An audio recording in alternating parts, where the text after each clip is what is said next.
اللہ اللہ اللہ اللہ اللہ اللہ اللہ اللہ الحمدللہ رب العالمین والصلاة والسلام علی حبیبہ محمد وآلہ وصحبہ اجمعین اعوذ باللہ من الشیطان الرجیم بسم اللہ الرحمن الرحیم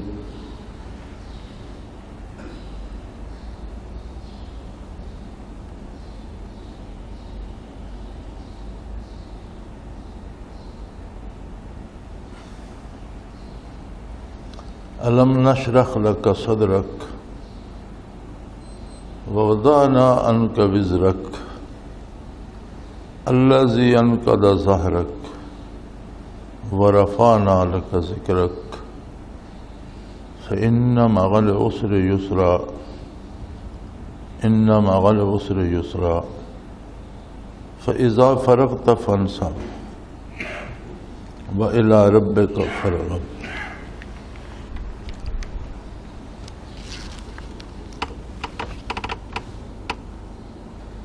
حضور اکرم صلی اللہ علیہ وآلہ وسلم کا دعوی نبوت، توحید باری کا اعلان اور اپنی رسالت کا اعلان آپ اس منظر میں دیکھیں کہ اس وقت روئے زمین کا ماحول کیا تھا، لوگوں کی شعوری سطح کیا تھی.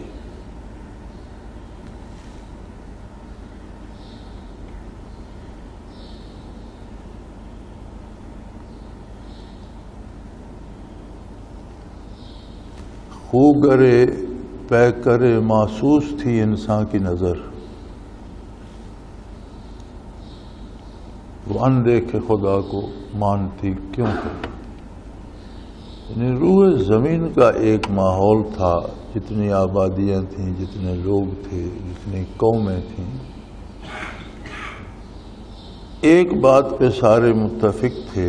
کوئی سورج کو پوج رہا ہے، یا کوئی ستاروں کو پوج رہا ہے، یا کوئی جادوگروں کی پوجا کر رہا ہے، یا کوئی بتوں کی پوجا کر رہا ہے، لیکن خوگرے پیکرے محسوس تھی انسان کی نظر.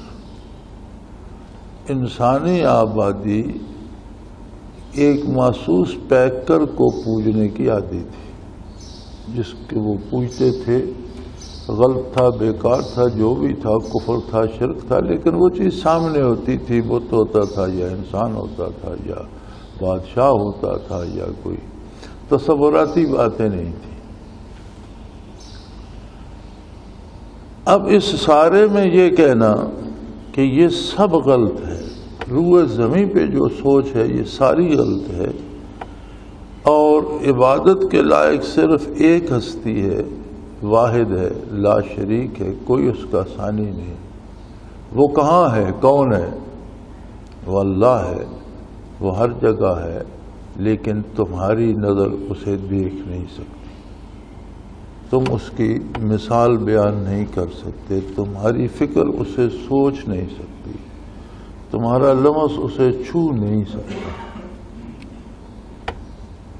یہ اتنی عجیب بات تھی، اتنی بڑی بات تھی کہ اس سے بڑی بات کوئی ہو نہیں سکتی. انبیاء علیہ السلام تشریف لائے قوموں کے لیے، علاقوں کے لیے. ان کے لیے بھی بہت مشکلات تھیں، لیکن ان مشکلات کی جو سطح تھی وہ علاقائی تھی یا قومی تھی. حضور اکرم صلی اللہ علیہ وسلم کی بعثت ہوئی ساری انسانیت کے لیے. اب روئے زمین کے انسان کسی ایک غلطی پہ بھی متفق ہو جائے، ان میں دانشور بھی ہیں، ان میں پڑھے لکھے بھی ہیں، ان میں صاحب اقتدار بھی ہیں، ان میں غریب و مفلس بھی ہیں، ان میں مورخ بھی ہیں، فلاسفہ بھی ہیں، حکیم بھی ہیں، ڈاکٹر بھی ہیں، ہر بندہ سائنٹسٹ بھی ہے، ہر بندہ اپنے شعبے میں اپنے آپ کو بڑا معتبر اور حرف آخر سمجھے بیٹھا ہے۔ اب ان سب کو یک قلم کہہ دینا کہ تم سب غلطی پر ہو، اتنی آسان بات نہیں تھی جتنی آج ہم کہہ دیتے ہیں اور سمجھتے ہیں۔ ابھی میں ناشتہ کر رہا تھا تو ہمارے ٹیلی ویژن چینل پہ کسی کے، مجھے یاد نہیں کون سا چینل تھا، وہ بحث کر رہے تھے روح پر، اور بڑے بڑے دانشور انہوں نے مسلمان سائنٹسٹ، مسلمان استاد لیکچرر، مسلمان پروفیسر بلائے ہوئے تھے۔ میں نے کسی کے منہ سے یہ نہیں سنا کہ قرآن نے کہا ہے روح ہے اور امر ربی سے ہے، میں نے کسی کے منہ سے یہ نہیں سنا کہ محمد الرسول اللہ صلی اللہ علیہ وسلم نے فرمایا ہے کہ روح ہے اور روح امر ربی ہے۔ سب کے کہنے کا خلاصہ یہ تھا کہ روح نظر نہیں آتی، روح کو مانتا کوئی نہیں، لیکن بات یہ ہے کہ روح ہے۔ یعنی اگر 14 صدیوں کے مسلمانوں کی توجہ اس آیہ کریمہ کی طرف اور ارشاد نبوی کی طرف نہیں جاتی اور وہ قرآن کو بطور حجت پیش نہیں کرتے، اور عجیب بات ہے کوئی سائنٹیفک دلیل بھی نہیں دے سکے، حالانکہ آج تو سائنس بھی اپنے دلائل سے روح کو مان چکی ہے۔ میں حیران ہوں کہ یہ کیسے لوگ ہیں۔ تو جب قرآن نہیں تھا، عہد فطرت تھا، عیسیٰ علیہ السلام کو 500 برس بیت چکے تھے، 5 صدیاں بیت چکی تھی، ان کی تعلیمات مسخ کر دی گئی تھی، توحید کا تصور ہی نہیں تھا، اور یہ تصور ہی نہیں تھا کہ جس کو پوجا جائے کوئی غیبی قوت ہو، بلکہ پے کرے خو کرے پے کرے محسوس تھی انسان کی نظر۔ انسانی مزاج ایسا بن چکا تھا کہ سامنے رکھ کر پوجتے تھے، بندے کو پوجیں یا بت کو پوجیں یا درخت کو پوجیں یا جانور کو پوجیں یا سورج، ستاروں، چاند، بے شمار چیزوں کی پرستش ہوتی تھی، لیکن دیکھ کر۔ وہی شاعر نے کہا ہے نا کہ خو کرے پے کرے محسوس تھی انسان کی۔ اب اس میں ایک ہستی نے کھڑے ہو کر نعرے مستانہ لگایا کہ لا الہ، کوئی بھی چاند سورج سے لے کر ستاروں سے لے کر زمین کے ذرات اور تحت الثری تک، زمینوں آسمانوں کائنات میں کہیں بھی کوئی ایسی ہستی نہیں جس کی پوجا کی جائے، جس کی عبادت کی جائے۔ عبادت کیا ہوتی ہے؟ پوجا کسے کہتے ہیں؟ عبادت ہوتی ہے غیر مشروط اطاعت۔ نماز، روزہ، فرائض سارے اسی میں آ جاتے ہیں۔ کیوں کرنا ہے؟ حکم ہے، بات ختم۔ اب کوئی شرط نہیں لگائی جا سکتی کہ میرا یہ کام ہو تو میں نماز پڑھوں گا، میرا یہ کام ہو تو روزہ رکھنا، غیر مشروط اطاعت۔ تو اسلام نے، نبی علیہ السلام نے کہہ دیا کہ کوئی کائنات میں ایسا ہے ہی نہیں جس کی غیر مشروط اطاعت کی جائے۔ سب کی نفی کرنے کے بعد فرمایا الا اللہ، ہاں مگر ایک اللہ ہے۔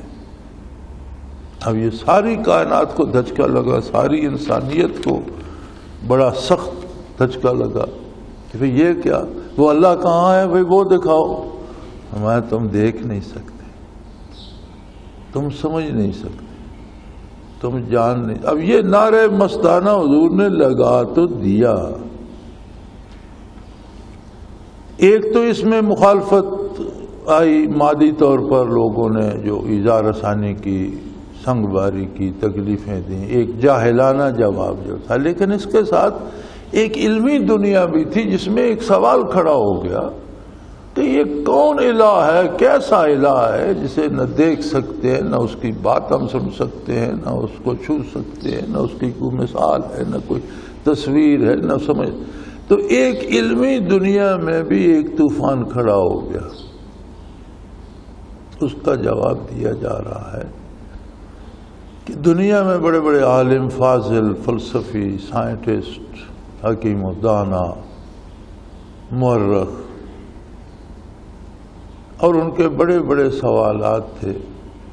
کیا اس سب کے لیے ہم نے آپ کا سینہ مبارک کھول نہیں دیا؟ یعنی آپ کے سینہ اطہر میں اتنے علوم ڈال دیے، اتنے خزانے بھر دیے کہ کوئی سوال تشنہ جواب نہ رہا.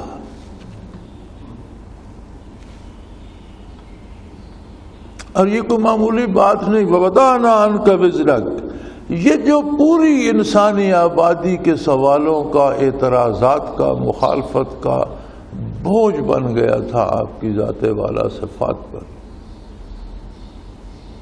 کوئی پتھر مارتا ہے تو اس کا جواب برداشت کر کے دیا جا سکتا ہے، کوئی تانا دیتا ہے تو وہ برداشت کیا جا سکتا ہے. لیکن جب علمی سوال آتے ہیں تو اس کے مقابلے میں خاموشی تو کوئی جواب نہیں. اعتراضات جب علمی لحاظ سے کیے جاتے ہیں تو اس کے مقابلے میں تو خاموشی یا برداشت کی کوئی گنجائش باقی نہیں رہتی. علمی موضوع پر علمی طور پر دلائل دینا پڑتے. اور یہ معمولی بات نہیں. آپ اپنا اندازہ کیجئے، ایک چھوٹی سی بات آپ کہہ دیتے ہیں جس سے یہ مجلس ناواقف ہے، تو کون ہے مجلس میں جو آپ سے یہ نہیں پوچھنا چاہے گا کہ اس کا کیا ثبوت ہے؟ یار ہم سب کو پتہ نہیں، آپ کو کیسے، آپ نے کہاں سے سنا، کس نے آپ کو بتایا، یا آپ نے کیا تحقیق کی، کہاں سے سیکھا؟ تو وہ جتنے تک، جہاں تک وہ بات جائے گی، ان سوالات کا بوجھ آپ پر آتا چلا جائے گا. فرمایا ہم نے آپ کو اتنے علوم دیے کہ وہ سارے سوالات کے جواب آپ نے واضح، روشن اور دلائل سے دیے. اور جہاں بھی عقل سلیم تھی یا فطرت سلیم تھی، یا جہاں بھی دل بگڑے ہوئے نہیں تھے، جن میں انسانیت کی رمق باقی تھی، ان کو مانے سوا چارہ نہیں ملا. اور جنہوں نے نہیں مانا وہ یہ نہیں کہتے کہ ہمیں جواب نہیں ملا، وہ یہ کہتے ہیں کہ ہم نہیں مانتے. یعنی آپ صلی اللہ علیہ وسلم پر معترض کوئی نہ رہا، یہ کوئی نہ کہہ سکا کہ میرے اس سوال کا جواب نہیں آیا. ہاں یہ کہتے رہے کہ میں نہیں مانتا. اب اس کا تو کوئی علاج نہیں نا. تو ہم نے آپ کا سینہ مبارک وسیع کر دیا، علوم کا خزانہ بنا دیا، اور وہ جو کائنات وسیع، عالم انسانیت کے سوالوں کا بوجھ تھا وہ ہم نے اتار دیا آپ سے. اب اگر بے دلیل رہ گئے ہیں تو آپ کو نہ ماننے والے، آپ بے دلیل نہیں رہے. اب وہ بوجھ معمولی نہیں تھا. الذی انقض ظہرک، اس نے تو بوجھ توڑ دی تھی، کمر توڑ دی تھی.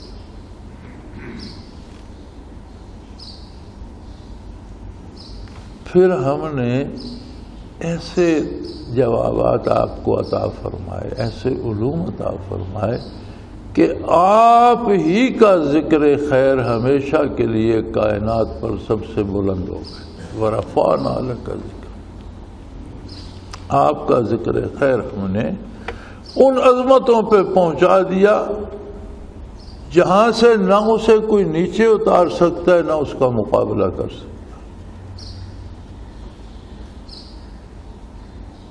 پھر اب فرمایا کہ دنیا عالم اسباب ہے میرے حبیب،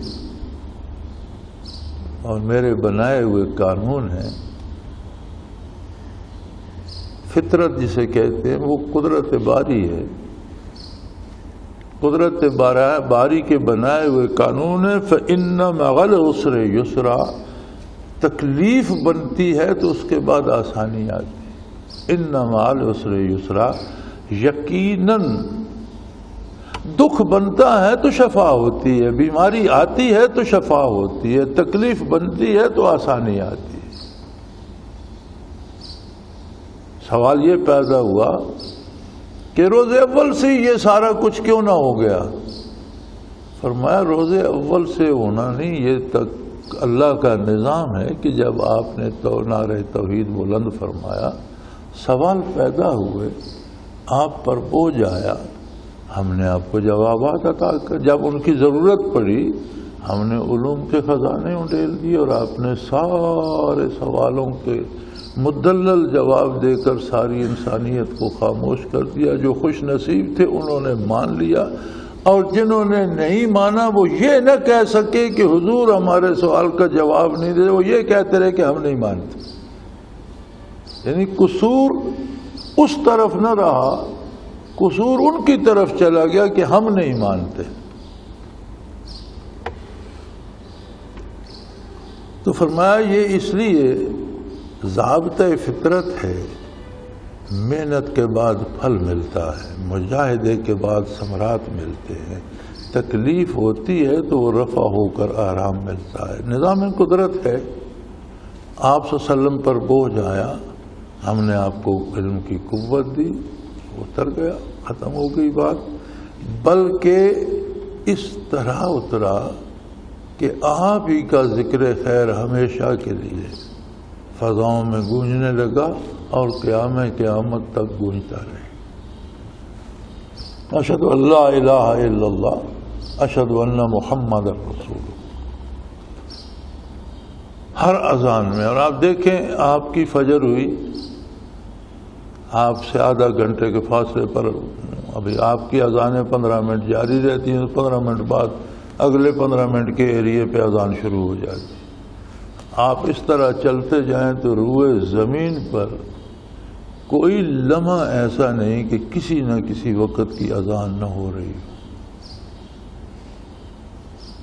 یعنی جہاں عظمت الہی کا اعلان ہوتا ہے وہاں آپ کی رسالت کا اعلان رات دن گونجتا رہتا ہے۔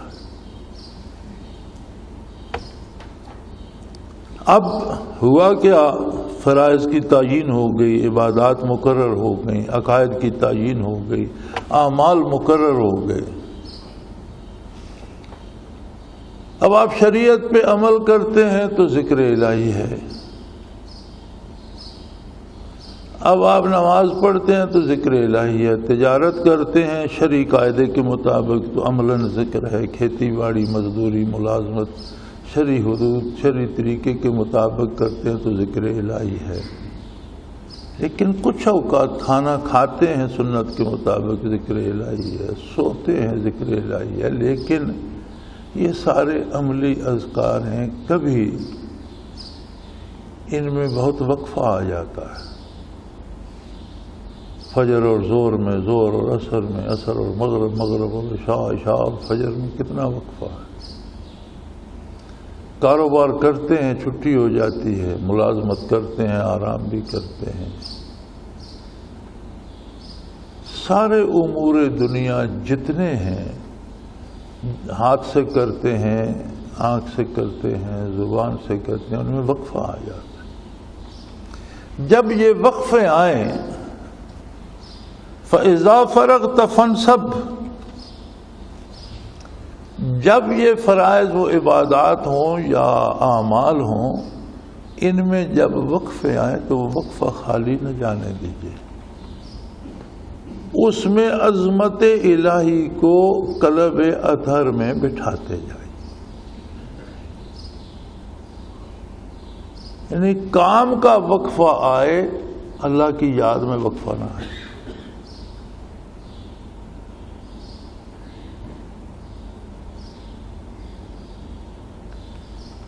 اور یہ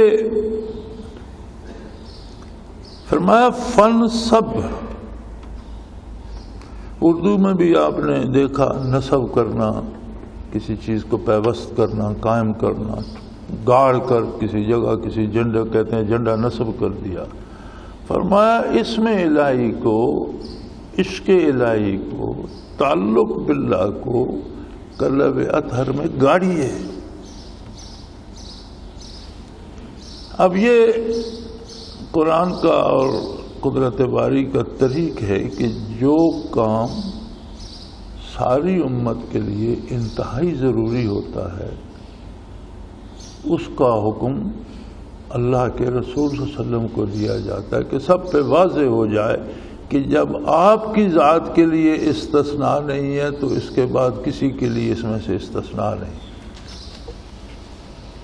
جیسے آپ ایک قانون ملک میں بناتے ہیں اور کہتے ہیں اس سے وزیر اعظم اور صدر مملکت بھی اس سے بالا نہیں ہے، یہ انہیں بھی ماننا پڑے گا، تو اس کا معنی یہ ہوتا ہے کہ پھر پوری ریاست کا کوئی شہری اس سے مستثنا نہیں ہے، سب کو ماننا پڑے گا۔ تو اس حکم کی عظمت کے لیے انبیاء کو کبھی غفلت نہیں آتی، لیکن تعلیم امت کے لیے جیسے موسیٰ علیہ السلام اور ہارون علیہ السلام جب فرعون کے پاس گئے تو طریقہ بتایا۔ موسیٰ علیہ السلام نے عرض کی کہ یا اللہ میری زبان میں لکنت بھی ہے، زبان رکتی ہے، اور میں اکیلا بندہ ہوں، کوئی ایک تو مجھے عطا کر دے، میرے بھائی کو میرے ساتھ کر دے، کوئی میری تائید کرے گا، اور افصح منی لسانہ، یہ بات بھی اچھی طریقے سے کر لیتا ہے، فصاحت سے کر لیتا ہے۔ اور یہ بھی ہے کہ انہوں نے مجھ پہ الزام لگا رکھا ہے، ہو سکتا ہے وہ میری بات ہی نہ سنے اور پہلے میری گردن اڑا دیں۔ فرمایا دونوں جاؤ، تمہارا کچھ نہیں بگاڑ سکتے، انی معاکما اسمع و ارا، میں تمہارے ساتھ ہوں، تم اکیلے نہیں ہو، میں دیکھ رہا ہوں، سن رہا ہوں، وہ کیا کہتے ہیں، آپ کیا کہتے ہو، سب میرے سامنے ہوگا۔ اور طریقے سمجھائے، میرے نبی بات نرم، آپ کا مزاج تیز ہے، بات سختی سے نہ کیجیے گا، بات قولا لہو قولا لینا، پیار سے اسے بتائیے گا کہ تم کل پیدا ہوئے کل مر جاؤ گے، پہلے تمہارا باپ خدا بنا ہوا تھا، اب تم خدا بنے ہو، کل تمہارا یہ کون سی خدائی ہے؟ عام انسانوں کی طرح تمہیں بھوک لگتی ہے، کھاتے پیتے ہو، سوتے جاگتے ہو، بیمار ہوتے ہو، صحت مند ہوتے ہو، چوٹ لگتی ہے، درد ہو، تم کیسے خدا ہو سکتے ہو؟ تم معبود کیسے ہو سکتے ہو؟ یہ تمہارا خدائی دعویٰ صحیح نہیں ہے۔ لیکن یہ سارا پیار سے کہنا، ساتھ ایک تاکید فرمائی، وَلَا تَنَيَا فِي ذِكْرِي۔ ایک شخص جو خدائی کا دعوے دار ہے، اس کے پاس لو لشکر ہیں، اس کے غلاموں نے بھی سونے کے کنگن پہنے ہوئے ہیں اور منو سونا پہنا ہوا ہے، دولت مند ہے، ریاست ہے، اس کے پاس مملکت ہے، لوگ اسے سجدے کرتے ہیں، اب اسے جا کر جب بات کریں گے اور اسی کی خدائی کی نفی کر کے اسے معبود برحق کی طرف دعوت دینا معمولی کام تو نہیں ہے۔ اب نبی سے ذکر کا انقطاع تو ہوتا نہیں، نبی کے بدن کا ذرہ ذرہ ہر سل ایسا ذاکر ہوتا ہے کہ جب نبی جو جوتا پہنتا ہے وہ ذاکر ہو جاتا ہے، جو لباس پہنتا ہے ذاکر ہو جاتا ہے، زمین پر جہاں نبی کا قدم مبارک پڑ جاتا ہے وہ ذرات قیامت تک ذکر کرتے رہے، تو خود ذکر سے کیسے غافل۔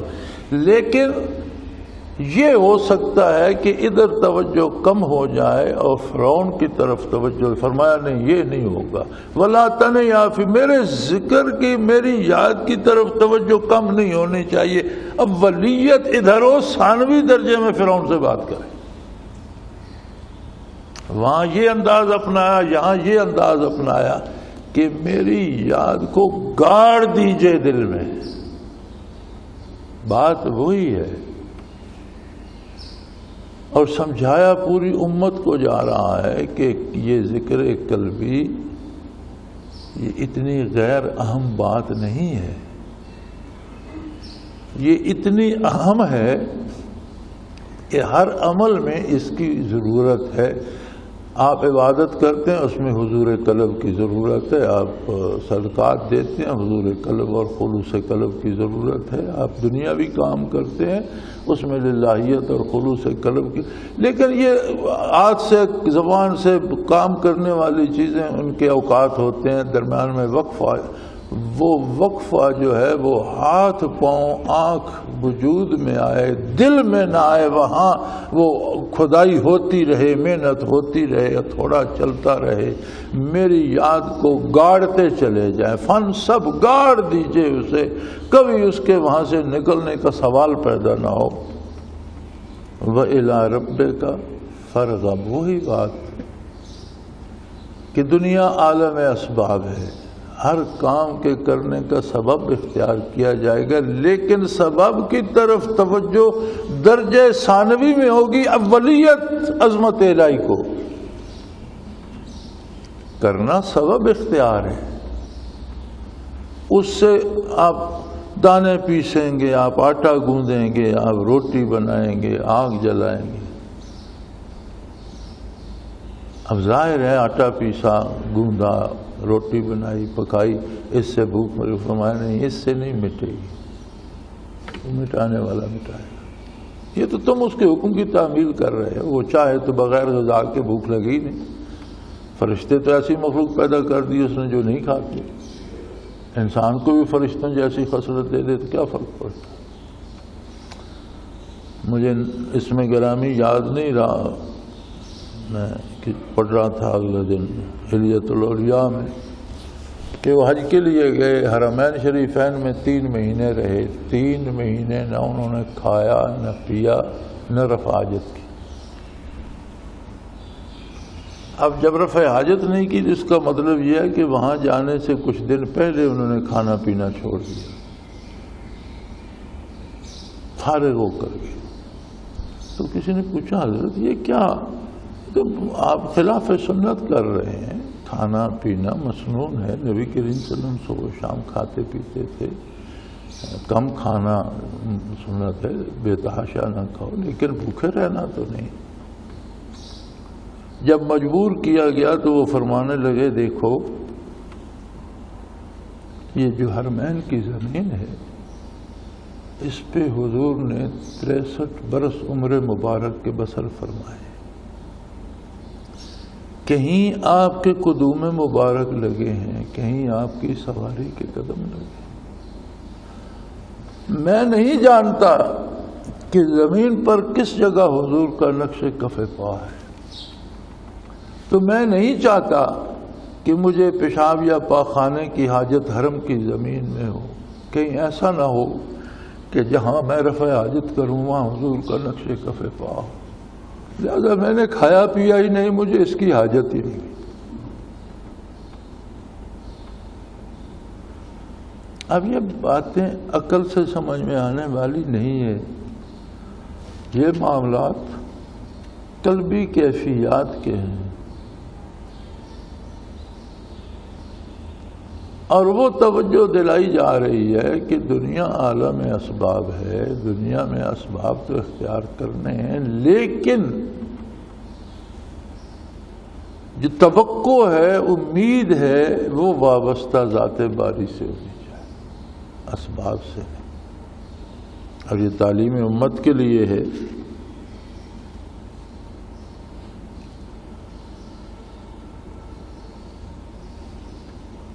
اِلَىٰ رَبِّكَ فَارْغَب، لفظ رب کا استعمال فرمایا ہے جو صفاتی نام ہے اللہ کریم کا، اور اس میں رب میں بہت وسعت ہے، ہر ضرورت مند کی ہر ضرورت ہر جگہ ہر وقت پوری کرنے والا، ہر کے ہر حال سے باخبر۔ تو اسباب کا اختیار اسی کے ارشاد کی تعمیل ہے، لیکن اس کے ارشاد کی تعمیل کی طرف توجہ زیادہ اور اس کی ذات کی طرف کم نہ ہونے پائے۔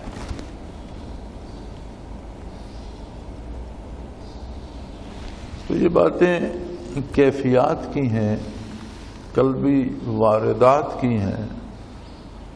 قلب زندہ ہو، اس میں کیفیات و واردات ہوں، پھر تو ان چیزوں کی سمجھ آتی ہے۔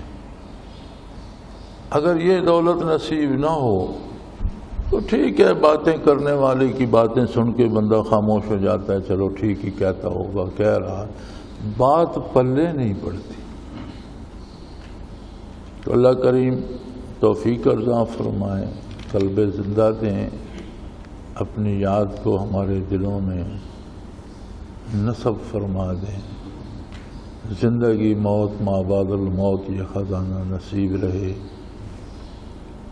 اللہ کی عطا ہے اور اس کا احسان ہے کہ کسی ایسے در پہ تو پہنچا دیا جہاں سے نا امیدی یا خالی رہنے کی تو کوئی خطرہ نہیں ہوتا، خطرہ اپنے آپ سے ہوتا ہے کہ اللہ ہمیں توفیق دے ہم اپنے آپ کو اس پہ قائم رکھ سکیں۔ خطرہ ادھر سے نہیں ہوتا، اپنے نفس اپنی ذات اپنے سے ہوتا ہے۔ اب الی رب کا فرغب میں جب ذرا سا فرق آتا ہے، بڑے بڑے عابد و زاہد لوگ تاریخ میں بھی موجود ہے اور ہمارے سامنے بھی موجود ہے، بڑے بڑے مجاہدے کر کے لوگ گمراہ ہو گئے۔ کیوں؟ یہی کیفیت الی رب کا فرغب، ہمیشہ ہر لمحے توجہ پروردگار عالم کی طرف رہنی چاہیے۔ کہیں وہاں سے ہٹ کر اپنی طرف بھی آ گئی میں بھی کچھ ہوں تمہارا، یا عبد الزاہد کیوں مارے گئے؟ ادھر سے توجہ میں کمی ہوئی، اپنی طرف آ گئی، مارے گئے۔ اور حضور اکرم صلی اللہ علیہ وسلم کے حوالے سے اس لیے فرمایا کہ اس سے کسی کو مستثنا نہیں، کوئی شیخ ہے یا مرید ہے، کوئی صاحب مجاز ہے یا طالب علم ہے نیا آیا ہے، سب کو اس پہ کاربند رہنا ہے۔ ایک تو ذکر قلبی کی اہمیت اتنی ہے کہ اس میں چھٹی کا تصور نہیں ہے، ہر کام سے آپ فارغ ہو سکتے ہیں، عبادت سے، محنت سے، مشقت سے، لکھائی پڑھائی سے، زندگی کے ہر کام سے فراغت ہے۔ اس سے فراغت و فرصت نہیں ہے، بلکہ جب دوسرے کاموں سے فارغ ہوں تو اس میں زیادہ محنت کریں۔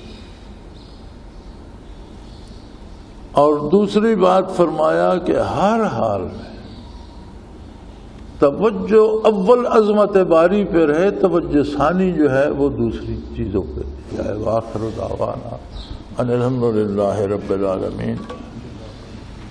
اللہم صلی علی محمد النبی الامی وآلہ وصحبہ وبارک وسلم۔ الحمدللہ رب العالمین والصلاة والسلام۔ اللہم ربنا لا تقتلنا بغضبک ولا تہلکنا بعذابک واعف عنا۔ اللہم ربنا لا تسلط علینا من لا یرحمنا انت ولینا۔ اللہم ربنا سہل لنا امورنا کلها فی دیننا و دنیانا، رب یسر رب یسر رب یسر ولا تعسر وقنا بالخیر۔ اللہم ربنا نور قلوبنا بنور المعرفت والایمان، ارزقنا اتباع نبیک صلی اللہ علیہ وسلم، اتباع خلفاء الراشدین المہدیین۔ اللہم یا شافی الامراض یا دافع البلیات یا قاضی الحاجات، علیک توکلنا و الیک انبنا و الیک المصیر، وصلی اللہ تعالی علی حبیبہ محمد۔ اللہ اللہ اللہ اللہ اللہ اللہ اللہ اللہ۔ حضرت امیر محمد اکرم آوان مد ذلہ العالی دارالعرفان منارہ ضلع چکوال میں سالہ سال سے قرآن و حدیث کے اوپر خطابات کر رہے ہیں اور سلسلہ نقشبندیہ اویسیہ کے مطابق لوگوں کو ذکر الہی کی تربیت دے رہے ہیں۔ وہ قرآن پاک کی تفسیر ترتیب وار بیان کر رہے ہیں۔ تفسیر قرآن کو وہ موجودہ ملکی اور بین الاقوامی حالات کے مطابق بیان کرتے ہیں۔ موٹر وے سے کلر کہار کے انٹرچینج سے نکلتے ہوئے، کلر کہار کی جھیل سے ہوتے ہوئے، میانی، بوچھال اور نور پور سے گزرتے ہوئے دارالعرفان منارہ پہنچ سکتے ہیں۔ حضرت امیر محمد اکرم آوان نے بچیوں اور بچوں کی دینی اور دنیاوی تعلیم کے لیے سقارہ اکیڈمی کے نام سے ایک درسگاہ بھی قائم کی ہے، جس کا افتتاح ملک پاکستان کے صدر جنرل محمد ضیاء الحق نے اپنے دست مبارک سے کیا تھا۔ وہ تمام احباب جو اسلام کی طلب رکھتے ہیں ان سے گزارش ہے کہ دارالعرفان منارہ ضلع چکوال میں امیر محمد اکرم آوان صاحب کے خطابات سے مستفید ہوں۔ وہ ہر جمعے کو نماز سے پہلے بیان فرماتے ہیں۔ ہر ماہ کی پہلی اتوار کو ماہانہ اجتماع ہوتا ہے جس میں آپ خصوصی خطاب فرماتے ہیں اور پاکستان کے چاروں صوبوں سے احباب اس اجتماع میں شرکت کرتے ہیں۔ اس کے علاوہ یہاں سال میں 2 مرکزی اجتماعات بھی ہوتے ہیں، ایک رمضان المبارک میں اعتکاف کا اجتماع اور دوسرا جولائی اور اگست میں 40 دن کا اجتماع ہوتا ہے جس میں روحانی تربیت کی جاتی ہے۔ اپنا خون سیماب دے کر اتنا ہم کر جائیں گے، نام آقا کا چمن میں پھر رقم کر جائیں گے۔